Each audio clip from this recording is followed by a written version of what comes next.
Hi, and welcome to Miss Sigg's Ideal Classroom.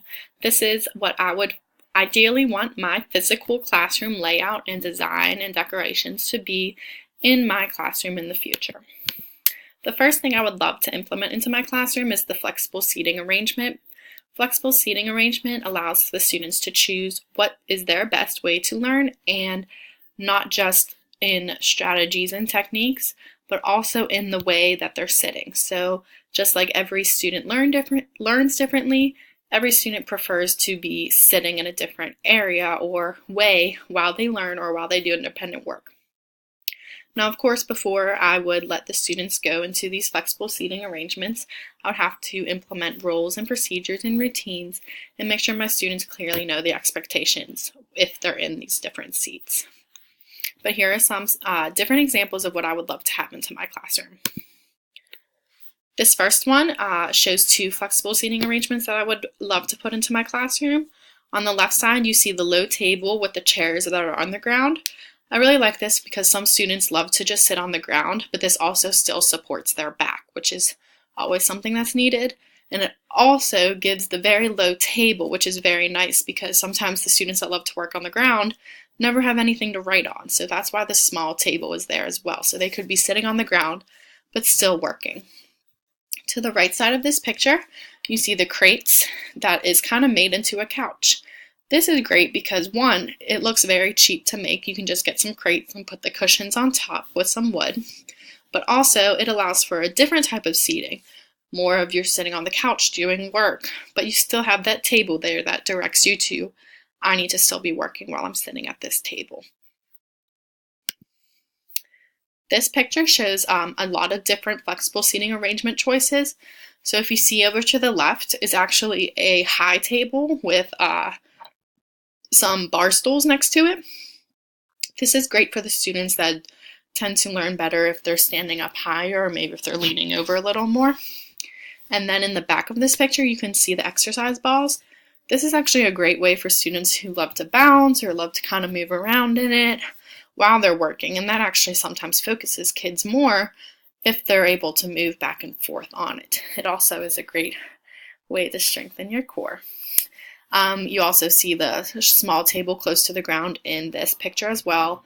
And then over on the pink carpet, you see the little wobble chairs that are right on the ground as well. So kids can still sit on the ground, but still get the support for their back.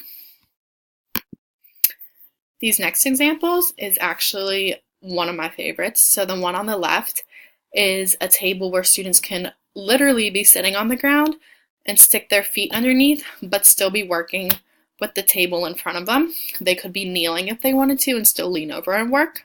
It's a great option for students that love to be sitting on the ground as well, and in a more flexible way that they could be leaning, kneeling, sitting.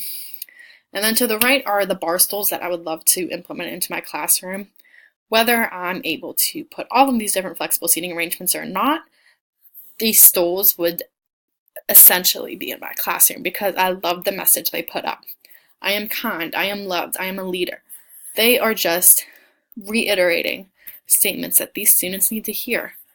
If they're during a test, if they're during a rough day, if they just look down and see this little motivational quote, it really can help them, and really is just a small little message that I think it's an easy way to support and motivate our students in a way that they wouldn't even notice, that they're just seeing it every day, all these positive messages. So I think I could get some stools and make this myself, but I would love to put this in my classroom. This next classroom shows a lot of different flexible seating arrangements, which is actually some very cheap ways to do it, which I love to do. So what my most favorite one in this picture is the desks in the back actually are on some bed risers. And those are for the students that work best when they're standing up. So they can be standing up and doing their work. And a lot of students actually prefer to be standing while they work. So now they have a desk that will allow them to stand while they work. Again, I see the exercise balls and the low table, which are just more great options for my students. Over here are some quiet corners and some break corners. So these are great corners that I would definitely have to implement into my classroom. at any grade level. These are directed more towards younger grades or more towards the special education classroom, but I think all classrooms should have a little corner that students can go and take a break. I really like these because on the one on the left actually has a place for a take a break procedure. So I would be able to write the expectations for the students if they chose that, oh, I need a break. I would write my expectations for them down there so they know exactly what they should be doing in this break corner. Another great part of this break corner is the posters showing the different emotions. Both pictures actually have one, and it says, stop, how are you feeling? So this allows the children or the students to look at the different emotions and really take a break and breathe and how am I feeling? And it's a struggle these days for students to actually understand their feelings and work through their feelings. So to be able to go through the pictures and understand how they're feeling and then decide, okay, if I'm angry, what do I do? If I'm sad, what do I do? So this is a great way to take a break away from all the other students. There's some books there in one of them. There's some pencils that maybe they need to take a break and still work. So a take a break corner or a calm down corner, as the one says, is an awesome way to implement a classroom management procedure in my physical space. My classroom library is very important in any classroom, but also I would love to promote reading because reading is a passion of mine. So if my classroom library demonstrates that and allows for reading, I think it will promote and help students find their love of reading. So this classroom library again shows the flexible seating because not all students love to read in the same position. So there's one where they can lay on the floor and lean against the pillow, or they could sit in the little lawn chair. I also love this because it displays the books on different ways, and it's also very organized. I'm an organized person, so I love to see an organized classroom library. The shelves that are actually displaying the full covers of the books are really great because I could feature different books at different times of the week or different times of the year and really promote students to read those certain books. This classroom library is great because it really is a separate part of the classroom. Students can really it looks inviting, and once you get in there, you can kind of just take a break from everything you're supposed to be doing and enjoy your reading or whatever you're reading. This one's a little more advanced in decoration-wise, but I love how there's a beanbag on the floor. If the students want to lay on the floor, if they want to go back to their desk, they can. But it also looks inviting and welcoming and kind of draws me to that classroom library, which is something very important because you want your students to be drawn to your library to discover their learning, their love of reading. This next picture shows how I would like to organize my books. So on the left there, you can see they are organized by genres, fantasy fiction, and this is a great way to just reiterate to students something they already learned is genres of books, but also help them understand what kind of books they enjoy more. Maybe they read 5 books out of the fantasy fiction and loved them, but they never actually knew, oh, I like fantasy fiction. But if they keep getting them from the fantasy fiction bin, then they'll start realizing it, and then they'll keep going over that instead of if all of my books were just cluttered and unorganized on one shelf. To the right there is just another way how to organize it, and I like how some of them are actually authors. So Andrew Clements has his own bin of books, and he's a very famous author for middle schoolers. So having a whole bin just to Andrew Clements, if someone loved the book Frindle, it would encourage students to read another book from the Andrew Clements bin. So here are some decor and classroom management items and organization things that I would love to implement into my classroom. These are physical things, but they would help with my procedures and routines that I would implement in my classroom as well. So this is the Wall of Pride on the left, and this would be where students would personally pick items off of their own student work and want to put it onto the bulletin board. I really like this because teachers tend to just pick one assignment and every student's of that assignment is going on the wall. But I like this because some students are really good at writing and want to display their essay, or some students drew a picture and really want to put their picture because of that, or some students want to display this poetry piece. And this is a place where students can decide on their own, I'm really proud of this assignment. I worked really hard on this assignment. I want to put it on the wall of pride. It's also a type of a motivational bulletin board that students could work a little extra harder on an assignment because I need to put a new piece on my wall of pride to show off.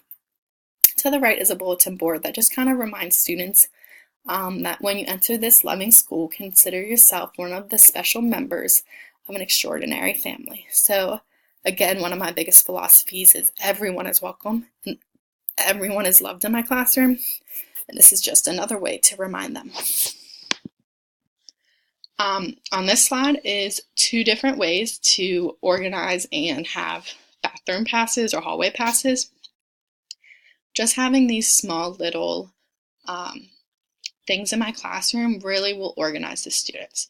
So on the left is a little cute Pinterest version of it, and to the right is a not so super cute but also very practical way to have a bathroom boys and girls pass. So obviously I would only have one of each, meaning if one's gone, you have to wait till the next person comes back.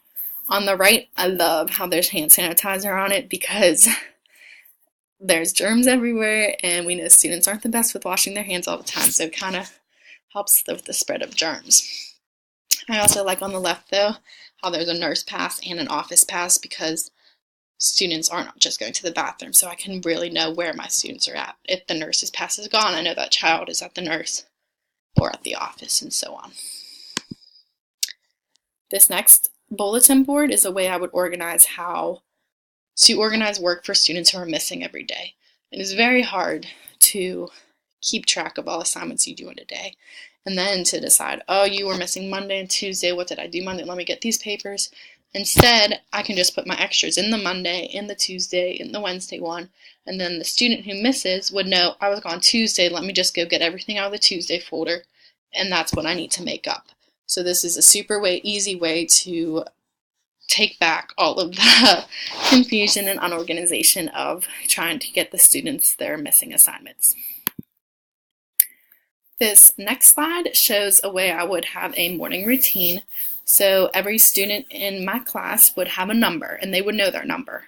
And all of the numbers would start underneath the absent, on the absent side of it, and once they walk in the room, they would take their number and move it to the bot lunch or my lunch. Now this now shows me at the end of the morning routine, I can just look and see, number 3, 8, and 14 are still under absent. That much means they are actually absent. And it also can help a teacher if they are in charge of trying to send down lunch money and who's buying and who's packing. So just knocking down 2 birds in one stone. This is a calendar bulletin board, very popular in the elementary grades, but it's also important in older grades to have a calendar and to make sure students are knowing what day of the week it is, what month is it, what year is it, what is the date, and then having a morning routine of going through this every day and staying organized with it is very important. This slide shows 2 types of ways to organize students' desks. So whether I have a table of 4 students or have a row of maybe 5 or 6 students, I would have about one of these per 4 students.